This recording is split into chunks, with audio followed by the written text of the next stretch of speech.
Marilah kita lanjutkan dengan bersolawat kepada Rasulullah Sallallahu Alaihi Wasallam. Ya Rabbi bil Mustafa balligh maqasidana waghfir lana ma madha ya wasi'al karami. Ya Rabbi bil Mustafa balligh maqasidana waghfir lana ma madha ya wasi'al karami.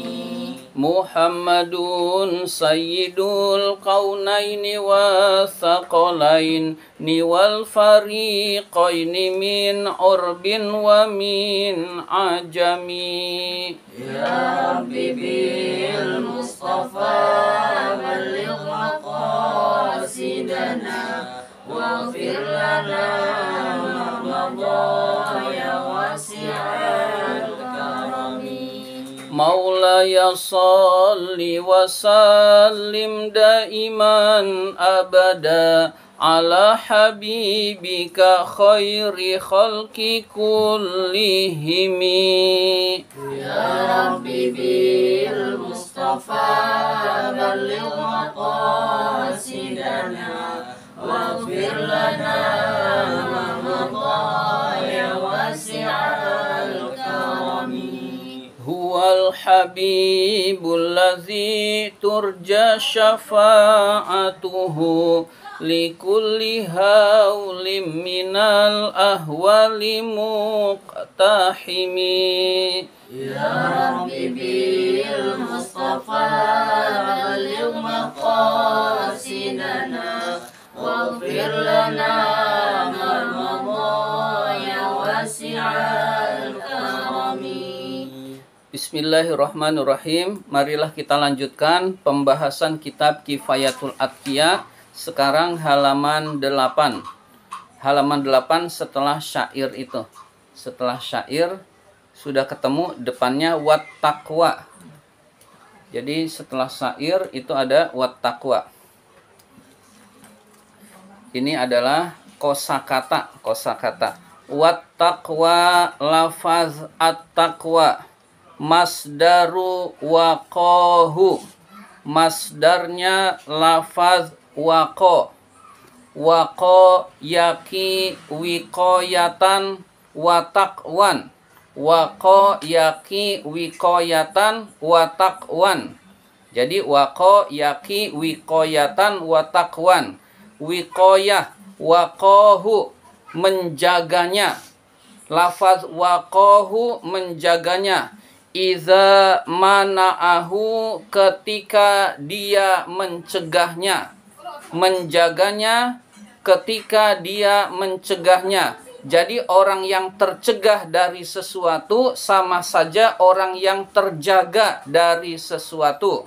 Jadi itu lafaz waqahu iza mana'ahu menjaganya jika dia mencegahnya. Jadi orang yang mencegah dari sesuatu sama saja dengan menjaga dari sesuatu. Orang yang tercegah dari bahaya, mencegah dari bahaya sama saja dia menjaga dari bahaya. Fattaqiyu itu kurang alif lam. At-taqiyu lalu ditambah fa. Fattaqiyu. At-taqi artinya orang yang bertakwa, sama dengan al-muttaqu. Al-muttaqu dengan at-taqiyu itu sama. Fattaqiyu maka orang yang bertakwa. Qad mana'a sungguh telah mencegah. Fattaqiyu maka orang yang bertakwa itu qad mana'a sungguh telah mencegah nafsahu dirinya sendiri. Nah, kalau fa'ilnya mana huwa kembali ke at-taqiyu begitu. Jadi maka orang yang bertakwa itu sungguh telah mencegah dirinya sendiri min syahawatiha dari syahwat hawa nafsu dirinya, dari syahwat hawa nafsu dirinya. Jadi orang yang bertakwa adalah orang yang bisa mengendalikan nafsu. Kalau dia mencegah dari nafsu, mencegah dari syahwat, maka dia akan menjauhi larangan Allah dan perintah Allah akan dilaksanakan. Wa qauluhu, dan ucapan an-nazim. An-nazim itu yang menazomkan, pengarang kitab, boleh juga musannif, boleh juga nazim. Nazim itu yang menazomkan syair. Wa qauluhu, dan perkataan musannif atau perkataan an-nazim, orang yang menazomkan syair kitab ini. Madaru kulli sa'adatin. Madaru kulli sa'adatin. Jadi redaksi syairnya adalah taqwal ilahi madaru kulli sa'adatin. Ketakwaan kepada Tuhan adalah poros segala kebahagiaan. Watiba'il hawa, dan mengikuti hawa nafsu itu ra'su syarri habaila, pokok pangkalnya tali yang mengikat. Jadi itu syair yang kemarin. Nah, sekarang dijelaskan makna-makna kata dari syair tersebut. Wa qauluhu, perkataan musannif, madaru kulli sa'adatin. Madar itu poros setiap kebahagiaan. Poros itu misalkan bumi berputar pada porosnya. Nah, poros itu adalah tengah-tengahnya, pusatnya, itu namanya madar, tempat beredarnya segala sesuatu. Misalkan matahari, planet-planet beredar mengelilingi matahari, maka matahari disebut madar, porosnya planet-planet beredar. Jadi itu madar. Jadi kita mengenal madar itu adalah poros, pokok pangkal segala kebahagiaan. Yaitu maksudnya madar adalah aslu, asal, pokoknya, asasun, asas, dasarnya. Jadi pokoknya, dasarnya, kulli sa'adatin, setiap kebahagiaan. Jadi setiap kebahagiaan pokok pangkalnya adalah takwa. Jadi orang yang bertakwa dia akan mendapatkan kebahagiaan, dan orang yang tidak bertakwa tidak menemukan kebahagiaan. Takwa itu pokok pangkalnya kebahagiaan. Walihaza, karena hal ini, layan hadimu, tidak akan roboh, apa-apa bunia yang dibangun alaiha, atas dasar takwa, haknya kembali ke takwa, maka tidak akan roboh apa-apa yang dibangun atas dasar takwa. Pondok pesantren yang dibangun atas dasar takwa itu biasanya umurnya ratusan tahun. Nah, jadi ratusan tahun karena dibangunnya dengan atas dasar takwa. Masjid-masjid yang dibangun dengan dasar takwa biasanya umurnya panjang-panjang. Jadi sampai sekarang masih ada. Jadi tidak akan roboh apa-apa yang dibangun atas dasar takwa.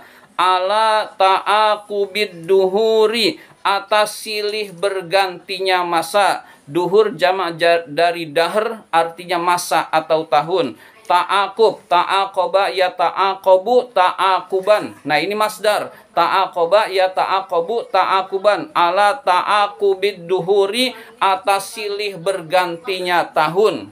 Jadi silih bergantinya tahun yang dibangun atas dasar takwa akan tetap utuh, akan tetap lestari, dan tidak akan roboh.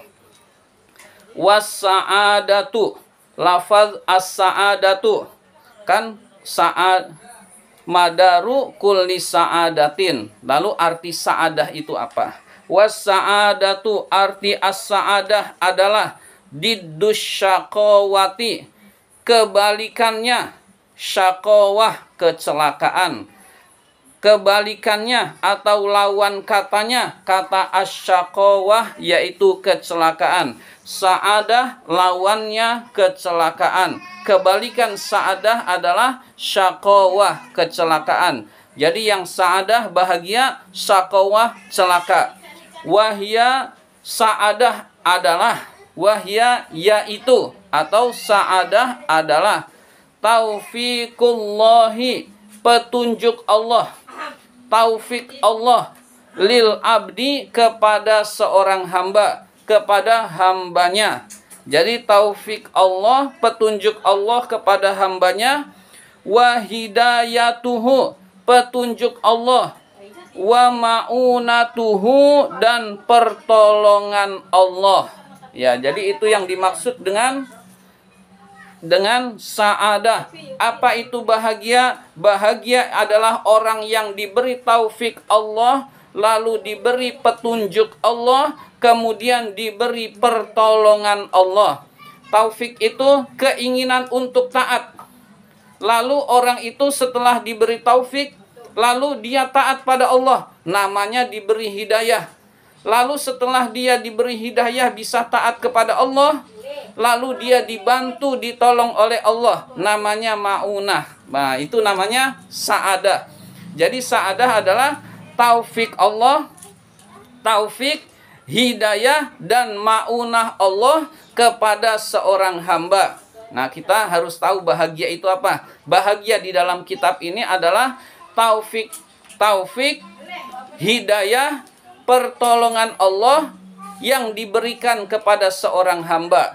Saya ulangi, taufik adalah orang tersebut tergerak untuk taat. Dia ingin taat pada Allah. Nah, itu namanya diberi taufik. Lalu orang tersebut melaksanakan taat. Ya, jadi kecenderungan hatinya, keinginan untuk taatnya direalisasikan. Namanya dapat hidayah. Nah, setelah dia dapat hidayah, dia ditolong oleh Allah untuk selalu taat dan dia dibuat bahagia. Namanya ma'unah, pertolongan Allah. Nah, itu kita harus tahu. Taufik, hidayah, ma'unah. Jadi pertama taufik dulu. Lalu setelah itu diberi hidayah. Orang yang diberi hidayah, dia udah taat. Orang yang diberi taufik, berarti diberi keinginan untuk taat. Lalu dia setelah dia taat pada Allah, merealisasikan taatnya ibadah kepada Allah, diberi ma'unah. Ma'unah itu pertolongan untuk taat pada Allah, dia terus-menerus bisa taat. Nah, itu namanya sa'adah, namanya bahagia. Nah, itu bahagia itu seperti itu. Wa qauluhu, dan perkataan nazim, penazom kitab ini, atau kita sebut wa qauluhu, dan perkataan musannif. Watibain, watibai,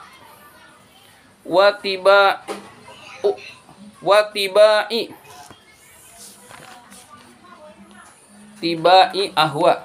Ya, jadi itu mudhaf ilaih. Watibai, kata tibai bikasritai, dengan kasroh taknya. Jadi ti. Ya, watibai dengan kasroh taknya berarti watibai ti, depannya ti, bukan ta atau tu. Masdaru taba'a, masdarnya lafaz taba'a. Ta kita tasrif, taba'a yutabi'u mutaba'atan watiba'an. Nah, watiba'an. Taba'a yutabi'u mutaba'atan, mutaba'atan masdar, watiba'an. Tiba'an juga masdar juga, sama dengan mutaba'ah. Nah, itu kalau kita pelajari tasrif, taba'a yutabi'u mutaba'atan watiba'an. Tiba'an masih masdar, bukan masdar mim, tapi masdar yang sama dengan mutaba'ah. Ya, jadi tiba'an masdarnya taba'a, artinya mengikuti. Taba'a mengikuti. Jadi mengikuti hawa nafsu. Ahwa'i, ahwa'i, kata ahwa'i bil maddi, dengan memanjangkan. Ahwa'i dengan memanjangkan berarti pakai hamzah. Ya, jadi dengan memanjangkan berarti pakai hamzah. Ahwa'i. Wa kusiro, dan dipendekkan. Lid darurati, karena darurat syair. Jadi tibai ahwa, hamzahnya hilang. Tidak ada hamzahnya. Kenapa tidak ada hamzahnya? Li darurati, karena darurat syair. Ya, jadi kita tahu ahwa asalnya ahwa'i. Nah, itu dengan panjang. Namanya mad wajib muttasil kalau dalam tajwid. Nah, tapi itu wa kusiro, dipendekkan. diringkas, dipendekkan. Lid darurati, karena darurat syair berarti tabi'i ahwa, ya, tabi'i ahwa, dipendekkan karena darurat syair. Ahwa itu jam'u hawan, jamaknya lafaz hawa. Jadi jamaknya hawa. Hawa itu masdaru hawiyah. Masdarnya lafaz hawiyah. Fi'il madi hawiyah. Hawiyah yahwa hawan. Hawiyah yahwa hawan. Ya. Hawiyahu menginginkannya, iza ahabbahu ketika dia menyukainya, hawahu menginginkannya, dalam redaksi hawahu, bukan hawahu, hawiyahu menginginkannya, iza ahabbahu ketika dia menyukainya. Ahabba itu fi'il madi. Hawiyahu menginginkannya, iza ahabbahu ketika dia menyukainya. Jadi hawa itu asalnya keinginan, kecintaan menurut bahasa. Wa syar'an, dan menurut syara atau menurut istilah, mailun nafsi, kecenderungan jiwa, keinginan diri atau kecenderungan jiwa. Ila ma, terhadap apa-apa, yukhalifu yang bertentangan, asyar'a dengan syara, dengan agama, dengan ajaran agama. Jadi kecenderungan jiwa yang bertentangan dengan agama, itulah hawa nafsu, itulah hawa atau keinginan. Jadi keinginan menurut hawa, menurut bahasa keinginan. Lalu menurut istilah adalah keinginan yang bertentangan dengan hukum-hukum agama, namanya hawa nafsu. Mengikuti hawa nafsu berarti dia akan celaka. Wahabaila, kata habaila jam'u hibalatin, jamaknya lafaz hibalah. Jam'u hibalatin, jamaknya lafaz hibalah. Bil kasri, dengan kasroh. Hibalah itu dengan kasroh. Ya, jadi hibalah bukan habalah. Wahia, hibalah yaitu fil asli, menurut asalnya, syaroku. Syaroku soidi, jaring pemburu. Hablun tali. Hibalah tali-tali. Habaila tali jaring pemburu. Nah begitu asal katanya tali. Jadi syaroku soidi, jaring pemburu. Jadi diibaratkan orang yang mengikuti hawa nafsu adalah orang yang terjaring, orang yang terjerat, orang yang hidupnya akan sengsara karena dijaring. Sama seperti ikan, ketika dijaring maka dia tidak akan bahagia ikan tersebut. Sama dengan burung, kalau dijaring oleh yang menangkapnya, burung itu tidak bahagia. Nah, orang yang mengikuti hawa nafsu, dia seolah-olah dijaring sehingga hidupnya tidak bahagia karena diikat atau dijaring, atau dia akan sengsara. Nah, itu makna dari habaila. Al-muradu biha, yang dikehendaki dengan habaila, haza di sini adalah, huna di sini adalah wasawisus syaitoni. Wasawisus syaitoni, bisikan-bisikan setan. Wasawis jamak dari waswasah. Waswasah bisikan, wasawis bisikan-bisikan setan. Wa makayidihi, dan tipu daya setan. Jadi bisikan-bisikan dan tipu-tipu daya setan adalah merupakan jaring perangkap yang menyebabkan orang tidak bahagia. Jadi orang yang mengikuti hawa nafsu, dia adalah orang yang terpedaya oleh bisikan setan, oleh tipu daya setan, sehingga hidupnya tidak bahagia. Wal makna, artinya adalah annatiba asyaksi, bahwa mengikutinya seseorang, hawahu kepada hawa nafsunya, huwa. Nah ini kita perhatikan lagi, wal makna mubtada. Khobarnya mana? Khobarnya berupa jumlah anna, isim dan khobarnya. Khobarnya yaitu berupa jumlah dari anna dan seterusnya. Lalu anna punya isim, punya khobar. Kita perhatikan. Ittiba asyaksi, isimnya anna. Lalu ittiba'a punya maf'ul bih, hawahu. Lalu khobarnya anna, huwa. Huwa itu mubtada. Huwa dan seterusnya adalah khobarnya anna. Lalu huwa mubtada, lalu ra'su adalah khobar mubtada, yaitu huwa. Kalau huwa mau dijadikan mubtada, kalau huwa mau dijadikan badal juga bisa. Ya. Yaitu huwa itu juga bisa dijadikan badal, tapi huwa boleh dijadikan khobar lalu sebagai mubtada. Huwa itu khobarnya anna, lalu sebagai mubtada, lalu ra'sus syururi itu khobarnya huwa, khobarnya mubtada. Ya. Wal maknanya adalah annatiba asyaksi, bahwa mengikutinya seseorang, hawahu terhadap hawa nafsunya, huwa yaitu ra'sus syururi, pokok pangkalnya keburukan-keburukan. Jadi orang yang mengikuti hawa nafsu, itulah penyebab pokok pangkalnya keburukan pada orang tersebut.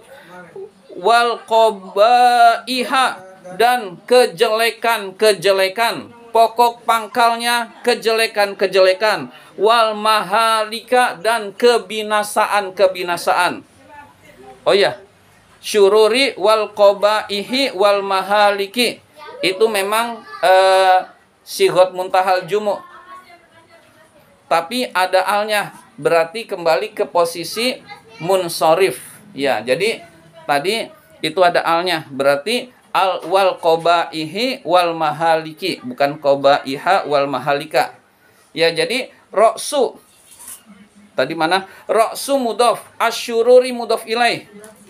Lalu wal qabaihi atof ke mudhaf ilaih. Wal mahaliki sama, atof ke qabaihi yang merupakan majrur, dan itu adalah sighot muntahal jumu.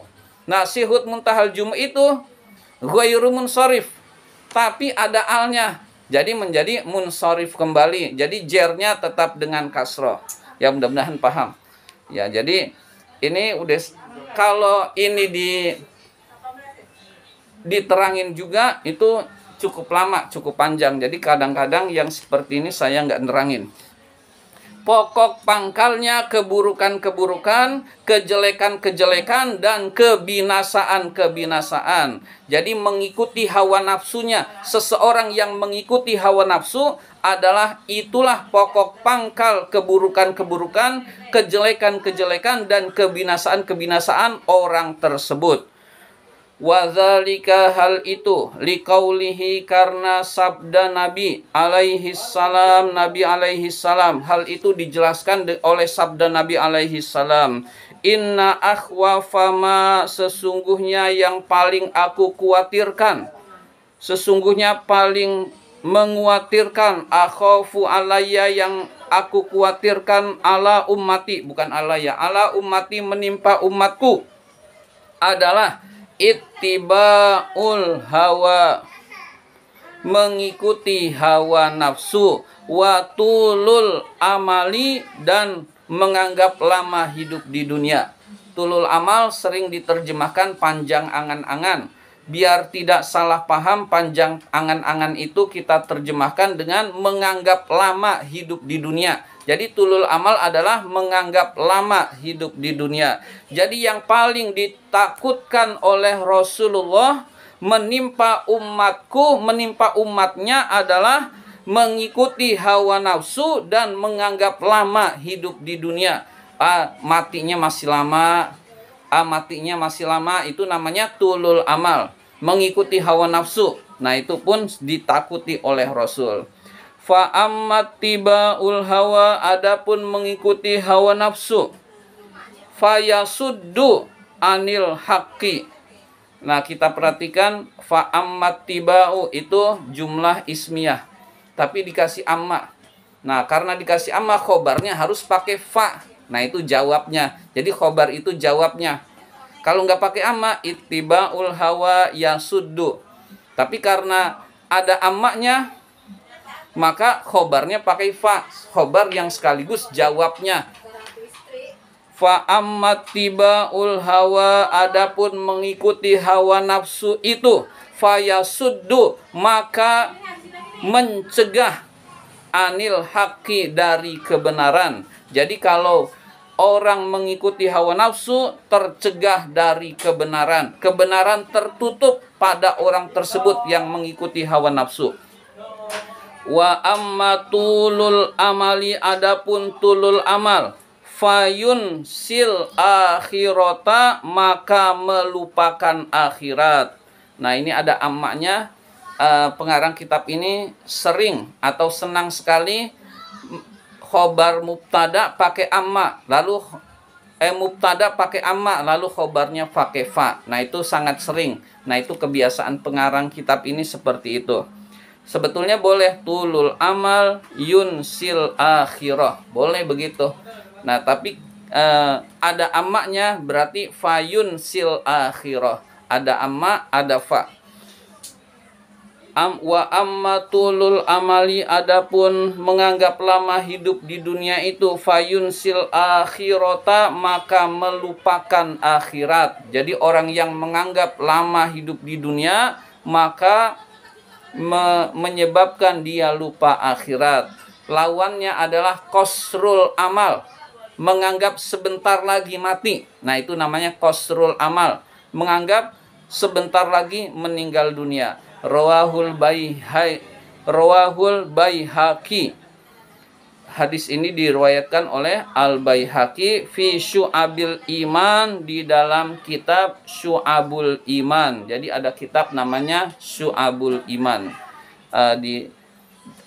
Demikian pembahasan kita kali ini. Terima kasih atas perhatian. Marilah kita tutup dengan hamdalah. Alhamdulillahirabbil alamin.